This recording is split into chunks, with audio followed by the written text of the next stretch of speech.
18절까지 말씀입니다. 신약성경 126쪽에 있습니다. 저와 같이 말씀을 한 목소리로 봉독합니다. 시작.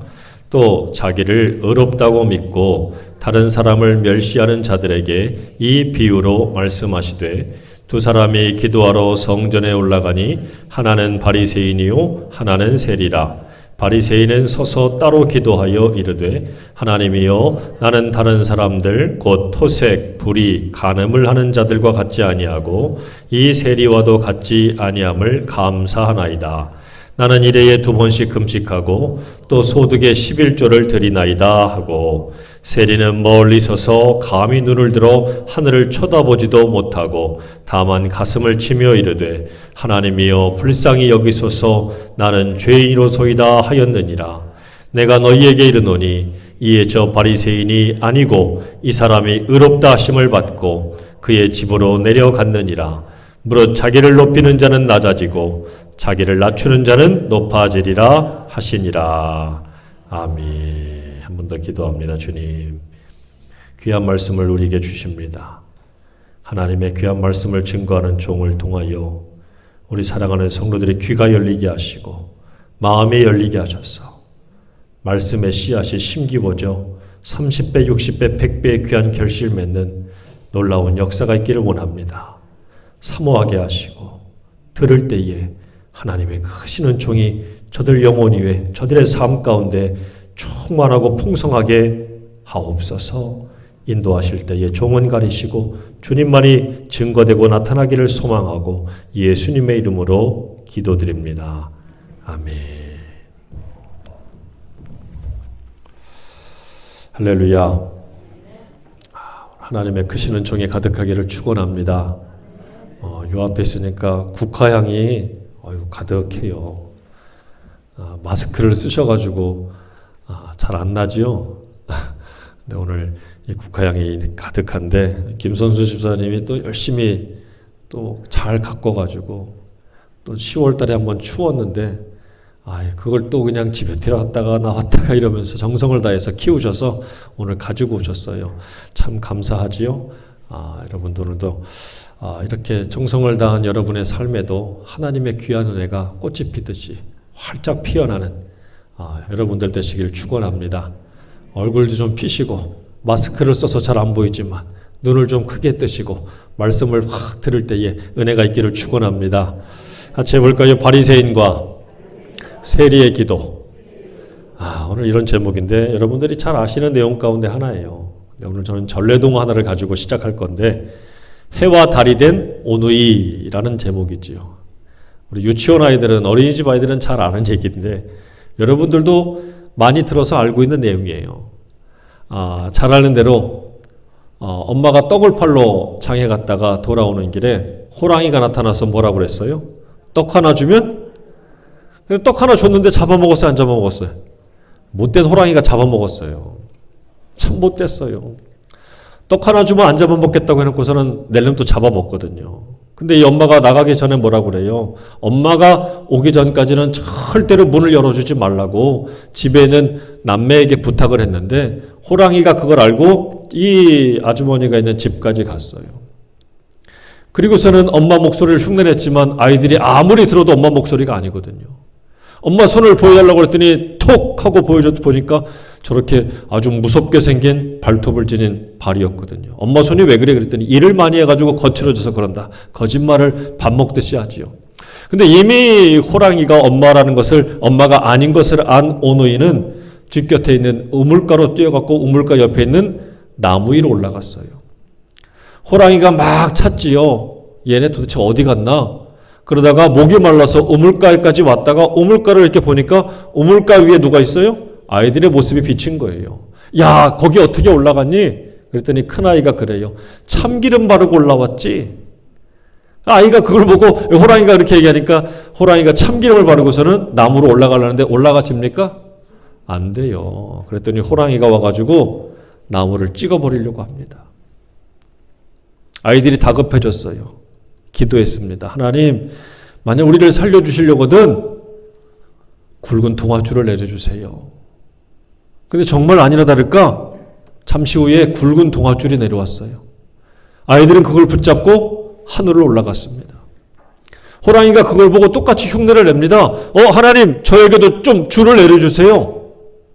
그런데 그걸 딱 잡고 올라가는데 세상에 이 줄은 무슨 줄이에요?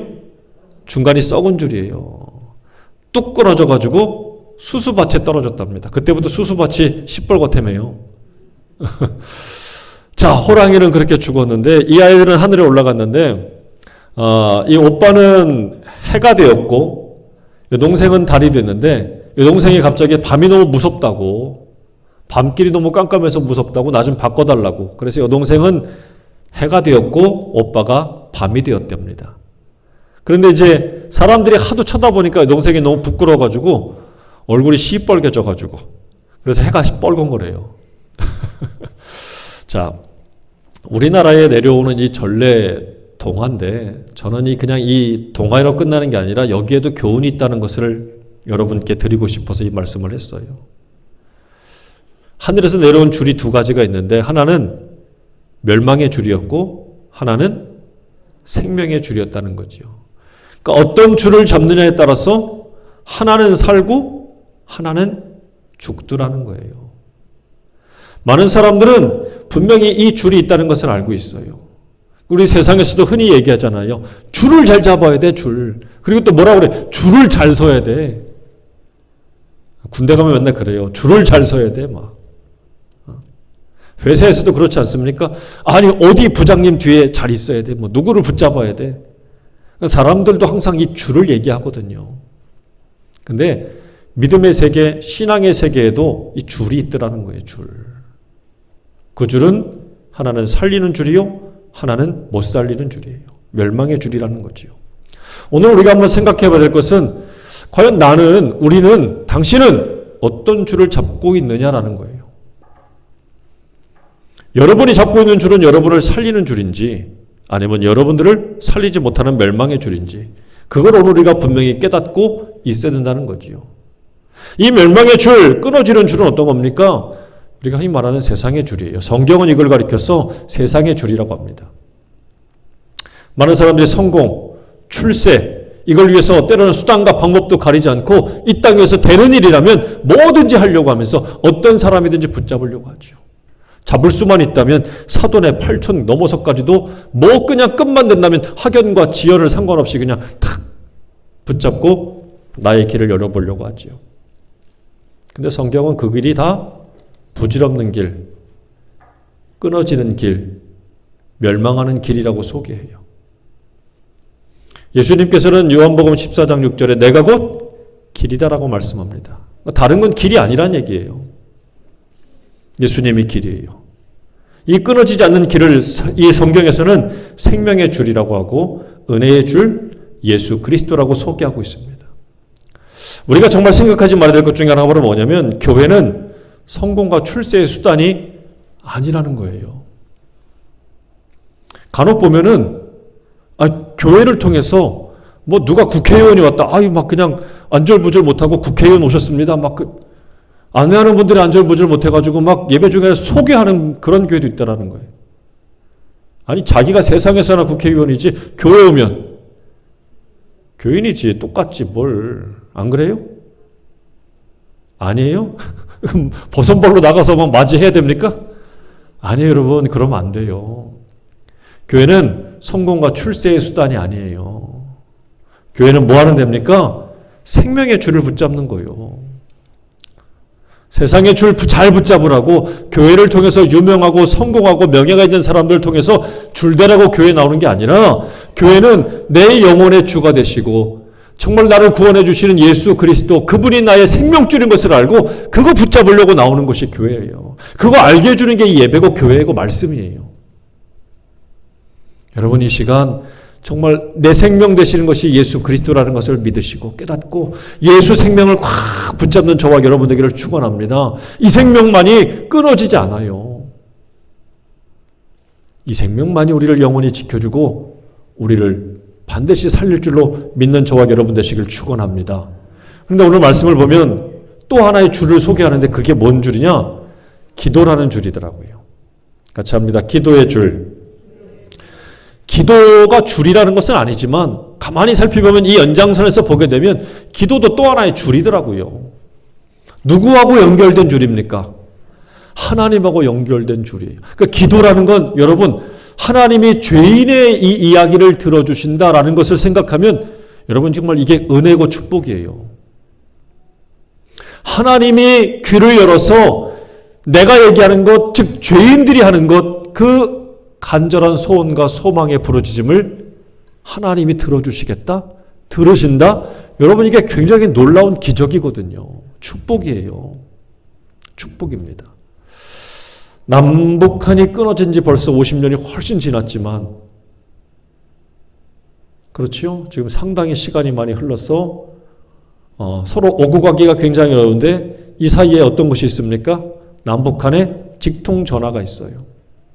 근데 이게 굉장히 정치적인 거라 아주 그냥 서로 분위기가 좋으면은 연결이 됐다가 좀 금방 또 그냥 문제가 생기고 어려워지면 어떻게 해요? 네, 그럼 또 끊어버려요, 북한에서. 그렇지요. 지난번에 끊겼다가 또 연결이 됐다고 그래요. 이 전화를 들면 북한하고 직접 다이렉트로 통화를 할 수가 있지요. 직통 전화예요. 근데 요놈의 거는 어때요? 세상 거는. 자기들 기준에 따라서 붙었다, 떨어졌다, 연결됐다, 끊어졌다 막 이러잖아요. 근데 저는 이 기도도 하나님께 직접 연결된 직통 전화인데 우리도 한번 생각해 보고 싶은 거예요. 여러분의 기도줄은 잘 붙어 있습니까? 잘 연결되어 있습니까? 이 기도는 하나님이 내 기도를, 내 부르짖는 그 소원과 소망을 들으시는 직통 전화예요. 근데 간혹 남북한이 끊어지듯이 우리의 기도도 턱 끊어지는 거예요. 자기가 좋으면 연결이 됐다가 자기가 안 좋으면 또 끊어버리네. 여러분의 기도는 잘 연결되어 있습니까? 여러분 하나님하고 잘 소통되고 있는 것 같습니까? 기도의 줄이 끊어지지는 않았습니까? 여러분 오늘 이거 잘 점검해 봐야 돼요. 내 기도줄은 튼튼한 줄인가? 아니면 중간에 저 호랑이가 붙잡은 저 썩은 줄처럼 톡 끊어지는 건 아닌가? 내 기준대로 지금 내 입맛대로 연결되어 있는 것은 아닌가? 한번 돌아볼 수 있는 저와 여러분 되길 바랍니다. 주님은 이 기도가 얼마나 중요하면 우리에게 이렇게 말씀해 주셨잖아요. 가르쳐 주셨잖아요. 너희는 이렇게 기도하라. 그러면서 뭘 가르쳐 주셨어요? 우리가 잘 아는 주님 가르쳐 준 기도. 주기도문이라고 하지요. 이게 기도거든요. 기도. 그런데 때론 주문처럼 외워요. 주문처럼 절대 외우면 안 돼요. 여러분 이게 뭡니까? 하늘에 계신 우리 아버지요. 이름이 거룩히 여김을 받으시오며 나라의 임하옵시며 뜻이 하늘에서 이룬 것 같이 땅에서도 이루어지. 하나님 예수님께서 우리가 이 기도를 하나님께 드리기를 바라면서 주신 기도고 이렇게 기도하라고 어떻게 해요? 가르쳐 주신 거예요. 기도가 얼마나 중요하면 기도하라고 친히 가르쳐 주셨겠습니까? 여러분 하나님이 주신 많은 것들 중에 기도는 참 복이에요. 은혜예요. 여러분의 기도의 줄이 끊어지지 않기를 축원합니다. 하나님께 기도하세요. 하나님은 들으시겠다고 약속해 주셨고 그 들으신 기도를 통해서 응답해 주실 거예요. 여러분 기도하는 걸 멈추지 말고 주께 그 기도의 줄이 잘 붙어있기를 주 이름으로 축원합니다. 자, 그런데 오늘 말씀을 보면 두 사람의 기도가 나오지요. 한 사람은 바리새인이고 한 사람은 세리지요. 주님이 이 기도를 보고 말씀해 주신 거예요. 그런데 오늘 이 누가복음 18장을 보게 되면 이 기도에 앞서서 1절부터 나오는 사람이 누가 있냐면 불의한 재판관의 비유 이야기가 나오고 그 다음에 이 바리새인과 세리의 기도가 연결이 돼 있어요. 그 다음에 나오는 게 어린아이에 대한 이야기가 나옵니다. 이 세 가지가 딱 붙어 있는데 그냥 아무렇게나 그냥 끼우는 게 아니라 분명한 이유와 목적이 있는 거예요. 먼저 이 불의한 재판관의 비유는 뭡니까? 이 과부가 억울한 일을 당했는데 이 재판관은 의롭지가 못하고 하나님도 두려워하지 않는 사람이에요. 근데 이 과부가 계속 가가지고 아침 저녁이고 시간 날 때마다 쫓아가서 자기의 억울한 사정을 이야기합니다. 그랬더니 재판관이 아유 귀찮아라. 내가 저 여자의 소원을 내가 억울함을 들어주지 않으면 밤낮 없이 나에게 쫓아와서 나를 괴롭히겠구나. 그러면서 저 여자의 내가 억울한 얘기를 들어줘야겠다. 이렇게 이야기하는 것이 이 비유예요. 근데 이 비유가 나타나는 하신 이유가 뭐냐면 1절에 보면 항상 기도하고 낭망치 말아야 될 것을 말씀하시기 위해서 이 불의한 재판관의 비유를 들려주셨다는 거예요. 계속 어떤 거에 한마디로 말하면 끈질기게 쫓아가고 찾아가서 기도하면 누구도 하나님도 들어주신다는 거예요. 하물며 저 불의한 사람도 들어주는데 우리 하나님은 가만히 있겠냐라는 의미로 말씀하신 거예요. 그래서 7절에 보면은 하물며 하나님께서 그 밤낮 부르짖는 택하신 자들의 원한을 풀어주지 아니하시겠느냐, 그들에게 오래 참으시겠느냐, 이렇게 말씀을 주시는 거예요. 하나님이 응답해 주신다는 얘기예요. 응답해 주신다. 그러니까 한마디로 말하면 뭐예요? 끈질기게 기도하라는 거예요. 자, 끈질기게만 기도하면 됐지. 오늘 또 바로 이어서 이 본문을 말씀을 주시면서 바리새인과 세리의 기도를 바로 붙여주셨거든요. 이거 왜 그렇게 해주시냐? 기도라는 게 끈질기게만 한다고 되는 거냐? 아니라는 거예요. 기도는 끈질기게도 기도해야 되지만 어떻게 또 해야 돼요? 바르게 해야 된다는 것을 말씀해 주기 위해서 이 바리새인과 세리에 대한 비유로 주님께서 또 말씀해 주신 거예요. 자, 여러분 오늘께서 이 기도를 잘 배우고 여러분의 기도줄이 튼튼하고 끊어지지 않기를 간절히 바랍니다. 그런데 이 바르게 기도하기 위해서 주님께서 말씀하신 것, 즉 9절에 보게 되면 뭐라고 말씀하시느냐? 자기를 의롭다고 믿고 다른 사람을 멸시하는 자들에게 이 비유로 말씀하시되 그래요. 자, 오늘 말씀을 주신 이유가 뭡니까? 자기를 의롭다고 믿고 다른 사람을 난 너하고 달라. 니까 짓게 뭘. 여러분 이런 의식을 가진 사람들이 있을까요? 없을까요? 많더라고요. 많아요. 전 최근에 학교에 있는 어떤 장로님이 이렇게 얘기하는 걸 들었어요. 아주 입에 담기도 참 무서울 정도로, 참 듣기 민망할 정도로 학교에 있는 직원들을 향해서 막 무시하는 짓밟듯한 행동을 막 했단 말이에요. 이런 것들이 왜 생깁니까? 이게 비교의식과 특권의식이에요. 나는 너하고 달라. 너는 천하고 나는 귀해. 뭐 이런 생각들을 가지고 있는 사람들인데 오늘 그런 생각을 가지고 있는 사람들을 위해서 주님이 뭐라고요? 이렇게 비유로 주셨다라는 거예요. 그 첫 번째 대상이 누굽니까? 바리새인이에요. 바리새인. 이 바리새라는 말은 구별하다, 분리하다라는 뜻이에요. 여러분, 구별하고 분리하다 성경에 보면 이 비슷한 얘기를 뭐라고 그러는지 아십니까? 거룩하다라고 그러는 거예요. 거룩하다. 우리를 성도라고 부르지 않습니까? 성도라고 하는 뜻이 뭡니까? 분리된 사람들, 구별된 사람들이에요. 거룩하지 못한 것들로부터, 속된 것들로부터 우리를 구별해내었다라는 게 성도예요. 거룩이라는 거 아닙니까? 우리 하나님을 거룩하신 하나님, 분리가 되시고 구별되신 분이에요. 뭐? 죄악으로부터, 속된 것으로부터. 그러니까 바리새인이라고 하는 이름의 뜻은 거룩하다라는 뜻이에요. 근데 이 사람들이 이렇게 주님에게 비난을 받을 만큼 이상한 사람들이냐? 아닙니다. 나라가 위기에 빠지고 나라의 질서가 무너지고 말씀이 무너진 시대에 우리가 다시 말씀 가운데 굳게 서서 말씀을 잘 지키고 이 무너져가는 이 나라, 이 땅을 다시 회복시켜보자. 애국자예요, 여러분. 이스라엘 사람들의 입장에서 보면 이 바리새인들은요, 무너져가는 나라를 다시 세우는 애국자예요. 그런데 주님이 이 사람들을 보고 뭐라고요? 불의하다고, 의롭지 못하다고 책망하십니다. 이상하지 않습니까?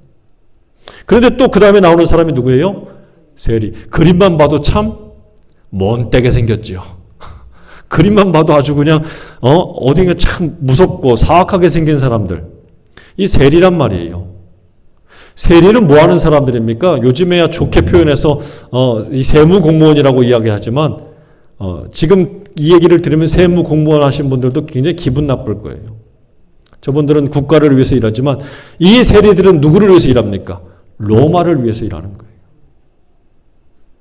누구에게? 돈을 뺏어서. 자기 동족들에게 돈을 걷어들였어.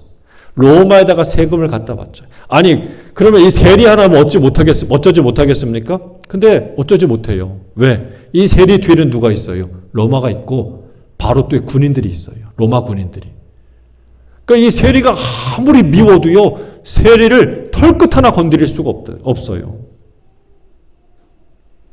이 세리들은 그래서 굉장히 또 경쟁이 심합니다. 자기들끼리도. 경쟁이 심하니까 하나라도 한 건수라도 다 올려야 되는 거예요. 한 집이라도 다니면서 밀렸던 세금, 못 받은 세금들을 다 걷어들여야 합니다. 그러다 보니까 못된 말도 서슴없이 하고 군인들을 통해서 그 세간살이를 다 때려 부수기도 하고 때로는 돈을 못 내면 잡아가기도 하고 그러다 보니까 이 세리를 중에는요 로마에도 갖다 바치지만 자기 것도 챙겨서 부자들이 굉장히 많습니다. 부자들이 많아요. 근데 이 사람들도 유대인들이라 성전에 갔다가 예배를 드리고 싶어서 혹여라도 간다 그러면 받아줄까요? 안 받아줘요. 가지도 않겠지만. 그리고 또 혹여라도 은혜를 받아서 자기가 헌금을 낸다. 그러면 그거 받아줄까요? 얘기해요. 저 세리가 왔는데 헌금 내고 갔다. 그거 어떤 거냐고. 그거 빼가지고 던집니다. 세리가 낸 돈은 아무리 많이 내도요. 헌금으로 인정을 안 했어요. 그 정도로 동족의 피를 빨아먹는 거머리 같은 존재가 세리입니다. 근데 주님이 오늘 뭐라고요? 그 세리를 향해서는 의롭다라고 했어요.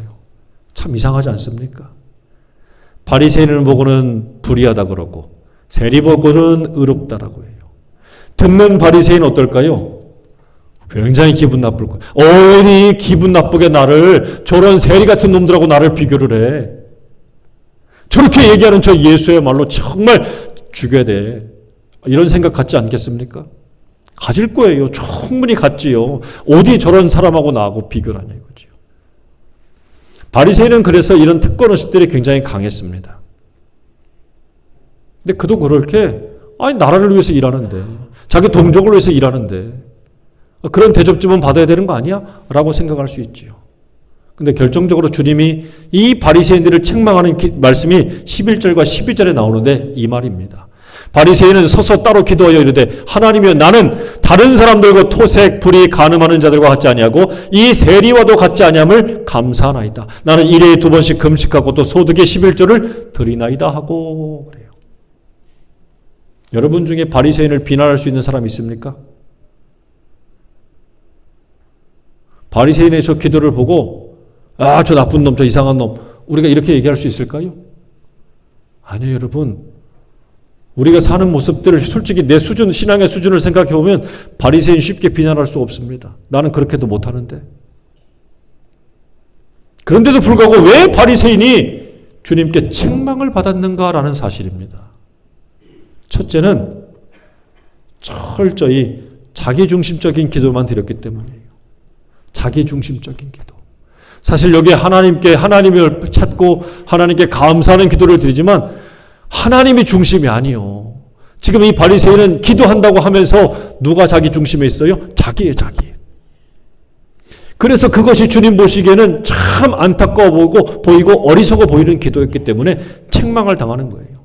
두 번째, 왜 책망을 당하느냐? 자기 의로움에 빠졌기 때문이에요. 나 잘났다지요, 나 잘났다. 난 너하고 달라. 난 저 세리하고 창녀하고 저 더러운 사람들하고는 다른 사람들이야. 참 난 특별해.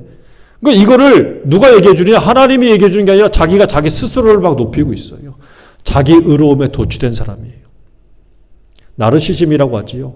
자기의 아름다움에 푹 빠져버린 사람처럼 마치 이 바리새인은 그런 상황에 빠져버린 거예요. 그래서 주님이 이걸 보고 책망하셨다는 거고, 세 번째 왜 책망하시냐? 자기 자랑에 빠지는 거예요. 전 참 감사하게도 여러분들 중에 이렇게 기도하는 분을 아직 못 봤어요. 이렇게 기도드리는 못 봤거든. 근데 바리새인은요 이렇게 했던 거예요. 이렇게. 여러분 이게 이른바 뭡니까? 특권의식, 비교의식이에요. 난 너하고 달라. 근데 여러분 우리가 세상에 보면 이런 사람들이 있습니까? 없습니까? 있잖아요. 자기가 좀 더 많이 배웠다고, 많이 가졌다고, 많은 걸 누리고 있다고 그러지 못한 사람들을 어떻게 해요? 함부로 대하고 무시하고 멸시하고 천하게 여깁니다. 저는 좀 전에 나오다가 기사를 하나 보고 깜짝 놀랐어요. 20대 28살 먹은 젊은이가 40대 택시기사에게 주먹질을 해서 이를 부러뜨리고 함부로 했는데, 이유가 뭐냐면 목적지에 다 도착했는데 택시기사가 깨웠답니다. 다 도착했어요. 내리세요. 그랬더니 술에 취한 이 청년이 짜증난다고, 귀찮다고, 그만 좀 부르라고 그러면서 하는 말이, 얼마나 못 배웠기에, 니네 엄마가 얼마나 못 줬기에 너는 겨우 택시 운전하니. 이랬다는 거예요. 그러면서 나는 우리 부모님이 가진 집은 15억이다. 참 깜짝 놀랐어요. 야, 이런 생각, 이런 말을 함부로 내뱉는구나. 그러다가 급기야 이제는 막 화가 나니까 앞뒤 안 가리고 택시기사를 끌어내서 막 폭행하고 막 하면서 결국은 경찰에 끌려가게 됐더라고요. 나는 너하고 달라. 여러분, 이런 생각들을 가지고 지금 그렇지 못한 사람들을 향해서 무시하고 멸시하는 태도 때문에 결국은 뭐라고요? 책망을 받는다라는 거예요. 누구에게? 주님에게. 하나님에게 책망받을 수밖에 없다는 거예요. 근데 우리가 알다시피 이 세리는 분명히 책망받아 마땅한 사람들입니다. 근데 오늘 이 세리가 드린 기도는 바로 뭡니까? 13절 말씀 보면 세리는 멀리 서서 감히 눈을 들어 하늘을 쳐다보지도 못하고 다만 가슴을 치며 이르되, 하나님이여 불쌍히 여기소서, 나는 죄인이로소이다. 누가 세리가 죄인인 걸 몰라? 알지요. 우리도 알고 세리도 알아요. 그런데 대다수의 많은 죄인들은 어떻게 합니까? 죄를 숨기고 감춰요. 내가 무슨 죄를 졌는데? 내가 무슨 죄를 졌는데? 여러분, 심지어 경찰에게 잡히고 교도소에 끌려간 사람들도 나는 죄 없다고 얘기합니다. 철저히 끝까지 자기 죄를 감추고 숨기고 없다라고 얘기해요. 근데 세리는 하나님 앞에 서서 자기 자신을 바라보는 순간 뭐가 보이는 거예요, 지금? 그렇죠. 여러분, 이거예요. 주님이 우리가 죄 없다는 거 죄 있는 거 다 알아요. 나도 알고 주님도 알아요. 근데 중요한 건 뭡니까? 바리새인은 지금 하나님 앞에 선 것 같지만 사실은 하나님 앞에 선 게 아니에요. 하나님 앞에 서게 되면 우리는 뭐가 보이느냐? 죄가 보여요. 누구의 죄가? 내 죄가 보여요. 남의 죄를 보는 게 아니라 내 죄가 먼저 보입니다. 이 세리가 주님께 의롭다라고 인정받을 수밖에 없는 이유는 자기 죄를 지금 자기가 본 것밖에 없어요. 그것만 봤는데도 주님은 뭐라고요? 그래, 너 의롭다. 내가 너 죄 없다고 해줄게 라고 지금 말씀해 주신다는 거죠. 그리고 또 하나 중요한 건 바리새인은 자꾸 비교하지요. 나는 저 세리와 같지도 않고 저 창녀와 같지도 않고 저 훔치는 놈들하고도 난 다릅니다. 세리는 남 탓하고 있습니까 지금? 남과 비교하고 있습니까? 아니, 오로지 지금 하나님 앞에 서니까 이 못난 자기 죄만 보이는 거예요 지금. 세리가 정말 주님께 인정받을 수밖에 없는 이유 중에 하나는 남 탓 안 했어요. 주님, 내 팔자가 더러워서 내 환경과 처지가 어쩔 수가 없어서 나 이렇게 살 수밖에 없었어요. 자기 변명하지 않았어요. 많은 사람들은 변명하잖아요. 자기가 저지른 죄악에 대해서 합리화시킵니다. 내가 어쩔 수가 없이 이렇게 할 수밖에 없었어요 라고. 근데 여러분, 주님은 그거 아니에요. 그걸 기뻐하지 않습니다. 그냥 자기 죄를 죄로 보고 시인하고 인정하고 하나님 앞에 엎드리는 모습만으로도 주님이 알았다고 하시고 기억하시고 용서해 주실 줄로 믿으시는 저와 여러분 되길 바랍니다. 오늘날 우리에게 이게 참 필요해요. 이 땅에 사는 사람들은 어떻게 삽니까? 여러분 주변만 돌아봐도 죄를 죄로 봅니까? 아니에요. 그까짓 게 무슨 죄야? 라고 말하지 않습니까? 기껏 저지른 죄악들도 다 감추고 별것 아니라고 이야기해요. 세상에서는 그게 먹히고 통할 수도 있겠지만 여러분, 하나님은 우리의 외모가 아니라 중심 보시는 분입니다. 우리 하나님 앞에 우리가 우리의 지은 죄들을 볼 수 있는 눈이 열리고 이 세리와 같은 자세를 통하여 하나님 앞에 의롭다라고 인정받는 저와 여러분 되시길 축원합니다. 그래서 기도는요, 두 가지의 유형이 있다고 볼 수 있어요. 하나는 창문형의 기도자가 있고 하나는 거울형의 기도자가 있어요. 창문은 안에서도 밖이 보이고 밖에서도 안이 보여. 근데 거울은요, 오로지 이건 지만 보이네. 그렇죠? 이건 나만 보는 거예요, 거울은. 바리새인의 기도는 창문형의 기도입니까? 거울형의 기도입니까? 거울형의 기도예요. 오로지 지밖에 못 봐. 창문형의 기도는 뭡니까? 그 창문을 통해서 하나님도 보고 이웃도 보는 거예요. 근데 거울은요, 오로지 나만 보는 거예요. 나 잘난 것만 보는 거예요. 여러분, 생명의 기도줄을 잡은 사람은 누구입니까? 생명의 기도줄을 잡은 건 다른 게 아니에요. 참회와 축복의 기도자가 되는 것입니다. 같이 합니다. 참회와 축복의 기도자. 여러분, 오늘날 우리가 깨달아야 될 것이 바로 이것입니다. 하나님 앞에 설 때의 진실로 우리는 우리의 죄를 볼 수 있어야 되고, 남 탓하지 말고 여기서만 그치는 게 아니라 정말 하나님 앞에 서는 사람은 이걸 넘어서서 타인까지도 복을 빌어줄 수 있는 사람, 타인의 복을 빌어주고 타인을 위해서 기도해 줄 수 있는 사람, 여기에 경지까지 나가야 되는 거예요. 여러분들은 이미 그러고 있는 줄로 믿어요. 아닙니까? 그러고 있는 줄로 믿습니다.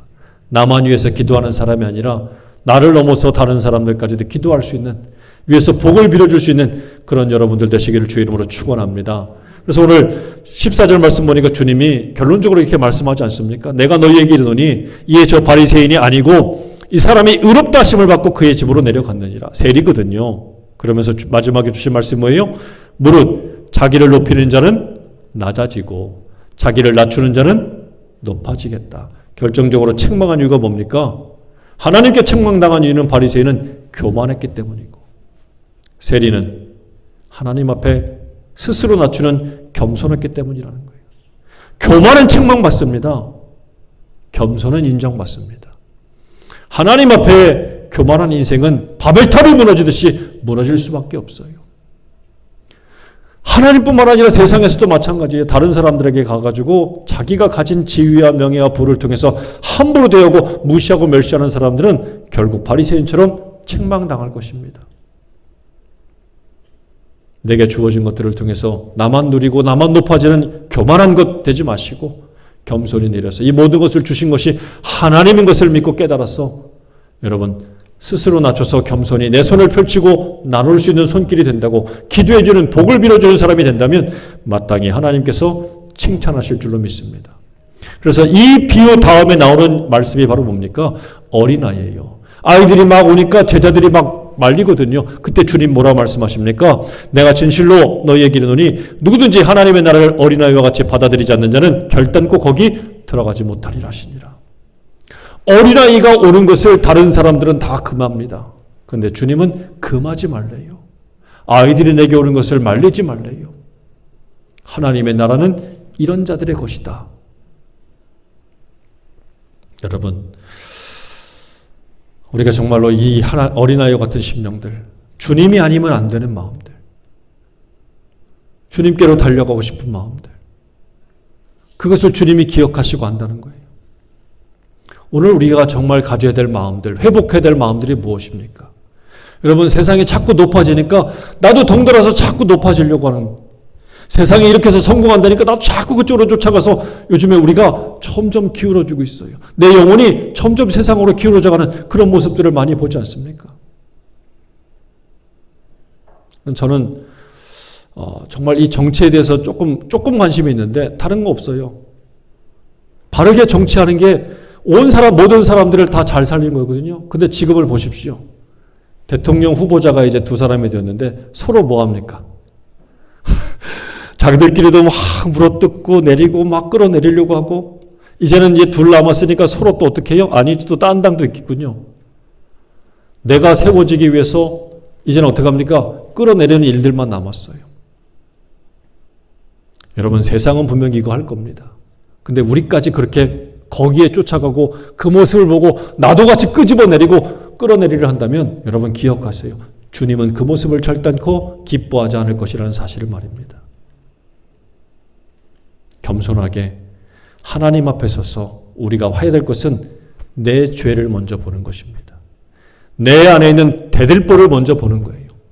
남의 눈에 있는 티끌을 먼저 보고 그 티끌을 잡아 뽑으려고 하지 말고 내 안에 있는 죄를 먼저 보고 하나님 앞에 설 수 있는 저와 여러분 되길 바랍니다. 그리하면 주님은 어떻게 하신다? 그를 높여주실 줄로 믿습니다. 그를 세워주실 줄로 믿습니다. 하나님 앞에 설 수 있는, 하나님께 인정받는 저와 여러분 되시길 축원합니다. 그래서 우리가 고백해야 돼요. 주님 아니면, 주님의 은혜가 아니면 나는 설 수가 없습니다. 그런 저와 여러분 되기를 축원합니다. 20세기 유명한 부흥사가 있어요. 이분이 미국과 영국 전 세계를 통틀어서 하나님 말씀을 전하고 회심하고 돌이키게 한 사람이 100만 명이랍니다. 참 대단하고 정말 부러워요. 근데 어느 날 이분이 집회를 갔는데 이 D.L. 무디 목사가 집회를 갔는데 이분이 많이 배운 분이 아니에요. 그래서 때로는 맞춤법도 틀리고 글도 좀 잘 못 쓰고 그래요. 근데 이런 분을 들어서 하나님이 일하시잖아요. 참 대단한데 지역에 있는 사람들이 어떤 지역에 있는 신문들과 어떤 지적인 사람들이 이 무디 목사가 온다는 것을 알고 헐뜯기 시작합니다. 비난하는 거예요. 그래서 그 신문에다가 대대적으로 무디 목사를 비난하는 기사를 갖다 다 실었습니다. 글도 모르고 정말 수준도 좀 이하인 사람이고 막 이렇게 깎아내리는 기사를 신문에다 실어가지고 온 지역에다 배포를 했어요. 누가 당황할까요? 이 무디 목사를 부른 집회 관계자들이 당황스러운 거예요. 야, 이거 도대체 어떡하지 이거? 아니, 이 집회를 하려고 저 목사님을 모셨는데 온 지역에 있는 신문들이 다 비난하는 글을 내세운 거예요. 어떻게 할까? 우리 소송할까? 가서 따질까? 막 이러면서 얘기한 거예요. 그때 정작 이 무디 목사만 허허거리고 있는 거예요. 화도 안 내는 거예요. 그래서 물었습니다. 아니, 목사님, 화도 안 납니까? 화도 안 나요? 사실도 아닌 것으로 비방하고 욕하는 저 사람들에게 할 말이 없습니까? 이 집회 관계자들이 가서 물어봤어요. 그랬더니 의외의 대답이 들려옵니다. 내버려 두게나. 뭐라고요? 내버려둬. 그러면서 더 뜻밖의 얘기는 저 사람들이 몰라서 그렇지 나는 신문에 난 것보다 훨씬 더 악한 놈이야.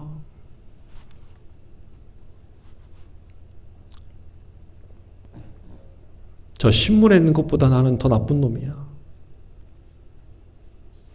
그리고서는 그날 밤에 집회를 했습니다.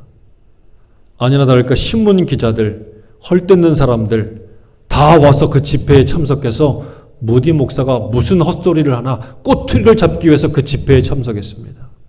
그런데 그날 밤에 집회를 참석했던 모든 이들이 눈물을 흘리며 회개하고 세례를 받고 모든 이들이 주 앞에 돌아오는 놀라운 역사가 일어났어요.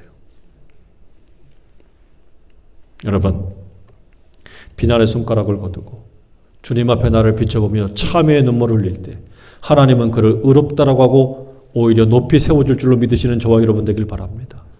스스로 낮추었더니 누가 높여주십니까? 하나님이 높여주십니다. 여러분, 우리 교회에, 여러분의 삶에 하나님이 높여주시는 놀라운 역사가 있기를 주의 이름으로 축원합니다. 어떻게 해야 되겠습니까? 기도의 줄을 굳게 붙잡으십시오. 겸손한 마음으로 하나님이 아니면 안 된다고 하는 기도의 생명줄, 이것이 내 생명줄이라는 것을 믿고 굳게 붙잡으세요. 겸손하게 그 붙잡는 예수가 나의 구원의 줄이라는 것을 붙잡고 하나님 앞에 겸손히 엎드리는 그를 주님은 반드시 높여줄 줄로 믿습니다. 스스로 높여주는 것이 아니라 하나님 앞에 나를 낮출 때에 주님이 나를 높여주시는 이 놀라운 역사와 은혜를 믿고 저와 여러분이 이 깊어져가는 계절에 스스로 높여지는 사람들 그 사이에서도 하나님을 통하여 하나님이 높여주시는 저와 여러분 되시기를 주의 이름으로 축원합니다. 기도하겠습니다. 아버지 하나님 감사합니다. 세상은 스스로 알리고 스스로 높여야만 높아진다고 많은 사람들이 알아준다고만 이야기합니다. 또 그러면서 자기가 이룬 것도 아닌 것을 가지고 자기가 이루었다고 이야기하고 자기가 가진 것을 가지고 남을 헐뜯고 무시하고 비판하고 비난하고 멸시하는 특권과 비교의식을 가지고 있는 일도 많습니다. 그러나 그런 이들은 결국 주님이 낮아진다라고 경고하십니다. 하나님, 오늘도 주님 말씀 앞에 서서 세상의 방식이 아닌 주님의 방식으로 스스로 겸손히 엎드릴 줄 아는 인생 되게 하시고 스스로 낮추는 겸손한 마음을 가질 때에 하나님께서 높이 올려주시는 그 은혜를 체험하고 더욱더 하나님 앞에 영광 돌리는 복 있는 영혼들이 되게 하여 주옵소서. 감사드리고 예수님의 이름으로 기도드립니다.